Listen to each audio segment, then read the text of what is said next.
Қосылған құн салығы өссе де, азық-түлік бағасы қымбаттамайды. Себебі сатушылардың дені қосымша салығын төлемейді. Ұлттық экономика министрі Әлбек Қуантыров осылай деп отыр. Дегенмен соңғы аптаның өзінде әлеуметтік маңызы бар тауарлардың құны біршама өскен. Мәселен, жұмыртқа, сүт, ет өнімдері мен ұн бағасы айтарлықтай өсіпті. Вклад в инфляцию будет весьма умеренным. Қосылған құн салығының өсуі инфляцияға әсері бір қалыпты болады. Өйткені біріншіден қосылған құн салығы барлық экономиканы қамтымайды. Салық төлеушілердің 6%-нан кем ғана қосылған құн салығын төлейді. Солардың 40%-ы түрлі преференциялар мен жеңілдіктер алатындықтан оны төлемейді. Жалпы инфляция айтарлықтай қысым болмайды деп күтілуде. Бар болғаны 1%-ық шегінде ғана.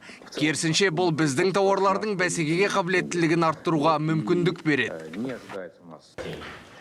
Елімізде сатылатын азық-түлік өнімдері негізінен ірі супермаркеттерде, кішігірім дүкендерде яки базарларда сатылады. Ал сатушылардың көп әсіресе ірі сауда орталықтарында немесе базарларда қосылған құн салығын төлемейді екен. Қуантыровтың үміттеніп отырғанында осы. Десе де бірінші кезекте импорттық тауарлардың бағасы өсуі мүмкін.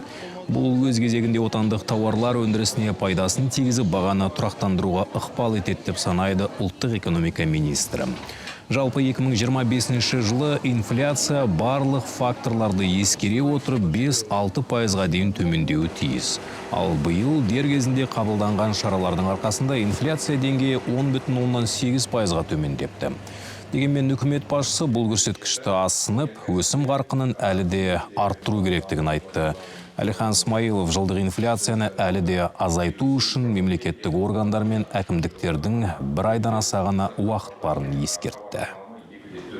Жыл соңына дейін 1,5 ай қалды. Экономиканың өсу траекториясын сақтай отырып, барлық нысаналы көрсеткіштерді қамтамасыз ету қажет.